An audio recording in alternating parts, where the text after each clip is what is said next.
Ashama akkam jirtu daawwattoota miidiyaa Soofumar sagantaa maal tawaaraa guyyaa har'aa immoo galma yaadannoo Adwaa keessatti argame ibsa miidiyaa Irbuu pilaatfoormii irratti argamneeti jira. Egaa Irbuu pilaatfoormii kunis seenaa Oromoo hedduu kan of keessatti qabatudha. Eebbi isaas dilbata dhufu yookiin immoo adoolessa 26 kan taasifamudha. Nuti sagantaan kun maal fakkaata kan jedhu kan isin daawwachiifnu ta'a. Amma sagantaa keenya dhumaa nu faana tura.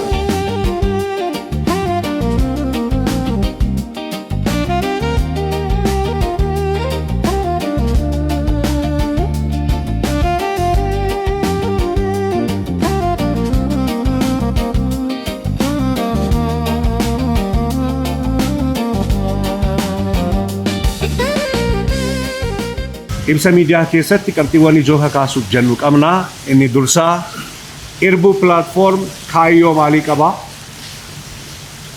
Mul'anni isaa maal fakkaata? Seenaan isaa akkamitti jalqabe?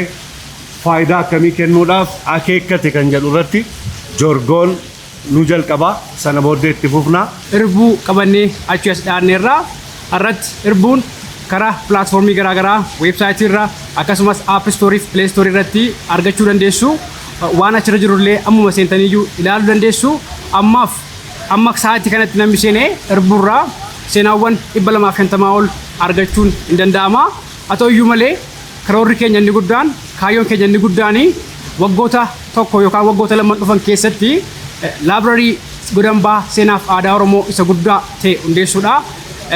Aadaan Oromoo maal akka fakkaatu gola golaan aadaan Booranaa, aadaan Wallaggaa, aadaan Shawwaa, aadaan Arshii, aadaan Gujii Oromoon akkuma walirraa siqaa deemuun aadaa garaagaraa, uffata garaagaraa, waan garaagaraa qaba. Dhiigaan Oromoo taanus isa kanaaf aadaan Oromiyaa keessa jiru ogummaan wisdamiin Oromoon dur qabu maal fakkaata kan jedhu dhaloota taanutti dabarsuudhaaf pilaatfoormii guddaa qindaa'edha.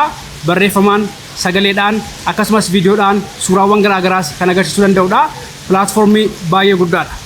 Yeroo addunyaan mandara tokko taatu kana keessatti akka durii wantoota akka gaazexaa yookaan akka kitaabaa barruu garaagaraa irratti namni yeroo isaa kennee irra jireessaan gadi taa'ee dubbisuu gadi taa'ee yeroo bal'aa kennee fi akka kanaan duraa waa qorachuun yarachaa yeroo jiru kanatti yookiin yeroo namni hundumtuu bilbila harka isaatii akka addunyaatti itti fayyadamee odeeffannoodhaafis qorannoodhaafis akkasumas immoo giddugaleessa jireenya isaa godhatee bilbila harka isaatiitti dhimma ba'aa jiru kanatti waa'ee waan isaatii karaa bilbilaa karaa pilaatfoormii kanaa fidanii dhufuun carraa guddaadha. Seenaa yoo ufoome yookiin immoo gabaatti bahee yoo uummatatti bahee yookiin immoo qabna akkas hojjenneerra yoo jedhame malee hojjetamee achumaan dhokannaan isa hojjeteef nama biratti hojjetame sana duwwaa beeka malee ifa dhokatee hafa jechaadha. Kanaaf haalli jiru dhugaa dubbachuudhaaf jorgoo guddaa galatoomii haala tammata itti jirtu lafaayyuu nu kakaasaa jira. Yaada guddaa aamilee guddaa nu keessatti tureera. Maaliif haa xiqqatu namni tokko waa hojjetee innaa darbu hojjetameera jedhamee immoo innaa uummataaf dhiyaatu kana caala wanti nama gammachiisu hin jiru. Boorana keessa aadaan daa'imni yeroo dhalatu maqaa baasan gubbisni maal fakkaata? Harargeetti maaltu jira? Aadaa nyaataa akkamiitu jira? Aadaan sirba bakka sana jiru maal fakkaata? Baalee maaltu jira? Macca keessa maaltu jira? Tuulama keessa maaltu jira? Karrayyuu keessa maaltu jira? Isa jedhu salphaatti akka nu arginu godhaa jechuudha.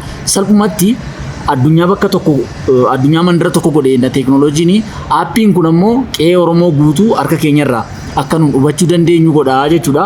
Bifa qindaa'een haala kanaan qophaa'uun isaa nama waa'ee Oromummaa isaa jabeeffachuudhaaf barbaaduu fi beekuu barbaaduu fi beeksisuu barbaaduu fi galtee guddaadha jedhee tan yaada. Akkuma nu jedhe hin jalqabne gabbifamee immoo kana caalmaa guddatee pilaatfoormiiwwan addunyaa kanarra jiran namoonni amma itti hirkatanii jiraatan kana akka gituu danda'utti gumaachi nama hundaa hin barbaachisaa jedhe.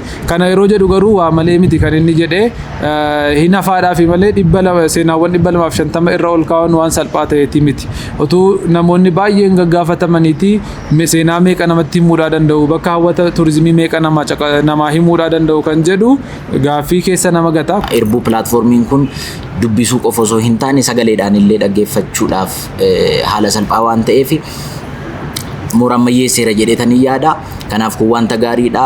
Dhaloonni kun akkuma namni seenaa isaan beekne bishaan gabatee irraati gara argeetti jallata jedhanii bisaan fa'a seenaa isaa gaa yoo dubbisuullee dadhabee akka sagaleedhaan dhaggeeffatee gara argeetti hin jallanne waan gootaniif galatooma.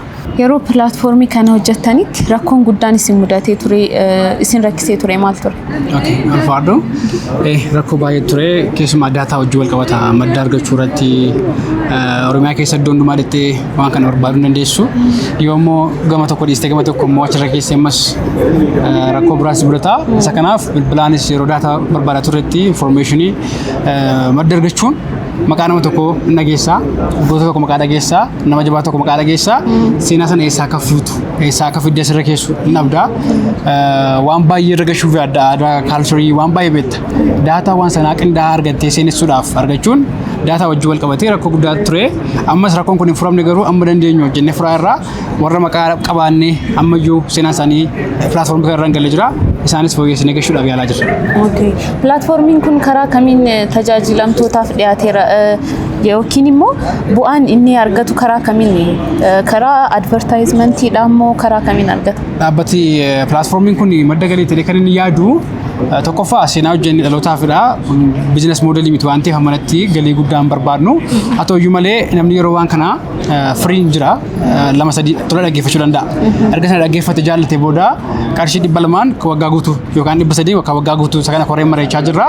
Dilbata dhufu kaanee murteessuna waggaa takka guutuu dhaggeeffachuudhaaf waan kana guutummaa argachuudhaaf qarshii 200 moo 300 kaffalu warri biyya laa moodaa 50 kanarra jirra jechuudha. Garuu waggaa guutuu fayyadamuudhaaf qarshii kaffalu qarshii humna isaatii kaffalu qaba. Sanumarraa waggaatti waan kaffalu jira sarvariidhaaf. Sanumarraa fuunee sarvarii kaffallee pilaatfoormiin kun waggoota baay'ee akka jiraatu dhaloota taanuufis galaatee akka darbochuu yaalla. Isa kanaaf namni haaraan tokko gaafa fayyadamuu dhufu waan kaffalu qaba. Akkasumas immoo tariitii bakka ispoonsaraa qabna. Ispoonsaroota keenya beeksisuudhaaf ispoonsarsi kan jedhu jira. Yoo dhaabbata sana dhufanii ispoonsara yoo nu godhanii dookumentaarii hojjennee fi achirra gashuu dandeenya. Waa'ee isaanii beeksisuu dandeenya. Namoonni waan kana fayyadaman dhufanii arguu hin jaallatu jennee yaadna. Ispoonsaroota dhaabbata faana hojjechuudhaaf gara fuulduraatti abdii qabna. Waggoota 3-5 keessatti sadarkaa maalirra geessisuuf yaada qabdan? Waggoota lamman dhufan keessatti laabireerii guddaa amma sarchi gootee bakka itti namne jechuudha. Waa'ee Oromoo aadaa, seenaa, madda turizimii goota. Namni tokko yoo sarchi godhee bakka hin dhabne ta'uu qaba. Sagaleedhaan, viidiyoodhaan daataa guutuu kennuu kan qabu waggaa lama dhufu keessatti waa'ee seenaaf aadaa Oromoo eessaan argadha kan jedhu gaaffii kana guutummaatti deebisuudhaaf hojiirra jirra jechuudha. Rabbi si na gargaaru galata guddaa qabda. Anis buleeyyii bakka bahee asitti argamee yaada kana kennuu kootiif guddaa galatoomaa.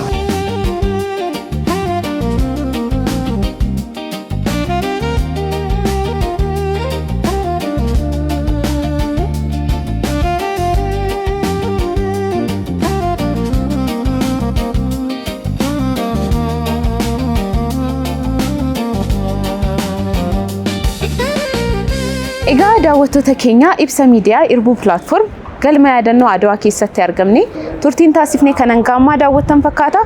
Egaa eebbi Irbuu pilaatfoormii kanas sanbata dhufu kana kan taasifamu yommuu ta'u isinis eebba kanarratti affeeramtanii jirtu sagantaa biraan hamma wal agaruuf nagaatti.